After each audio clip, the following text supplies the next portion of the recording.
Good morning, Bishop Ryan faculty and staff. Wanted to just thank you for a wonderful first day. I sent out a little email yesterday to some of the parents just to see how we did, and I've been receiving really wonderful responses.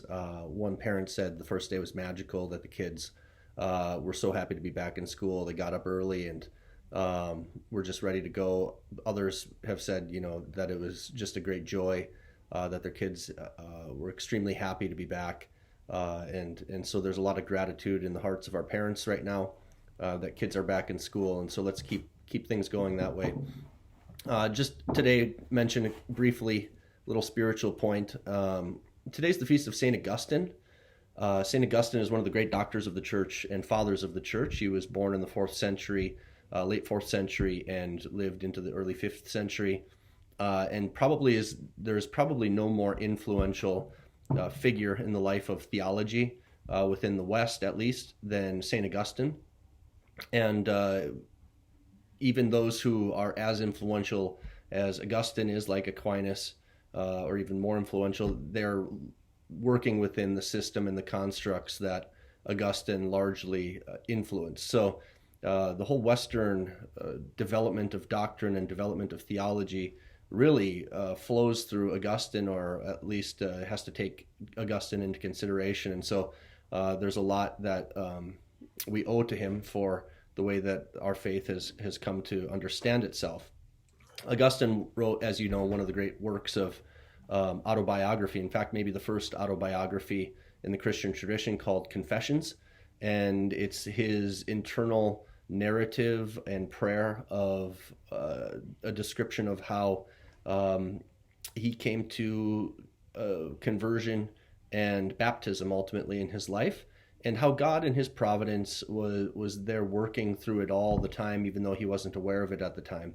And so I just really recommend, if you haven't read the Confessions of Augustine, to maybe make that one of your bucket list must reads. Every Christian should read the Confessions of St. Augustine. They're that influential and that important. And it's in that book, the Confessions, that we hear him say, "You have made us for yourself, O Lord, and our hearts are restless until they rest in thee," which is kind of the paradigmatic phrase describing Augustine's whole anthropology, that we are capable of God and we have been created in such a way that only God can satisfy us. Has huge ramifications on how we understand our lives, and how we understand that inherent longing that is in the heart of us as human beings for perfect goodness, perfect truth, perfect beauty, perfect justice, and all of the transcendentals. Perfect home would be the last one that Father Robert Spitzer picks up upon. So today, why don't we just thank the Lord for the gift of St. Augustine, and maybe pick up even briefly just some excerpts of his Confessions, and remember that our hearts are made for him. Our hearts are made by God, and they are going to be restless until they rest in him. So we have a life of desire for all the good things that God has created us for, and we recognize that none of the things of this earth can satisfy them. And so with that, we are kind of pulled through life by God, by the Hound of Heaven, who keeps searching for us in our lives. So have a great day today, and happy Feast of St. Augustine.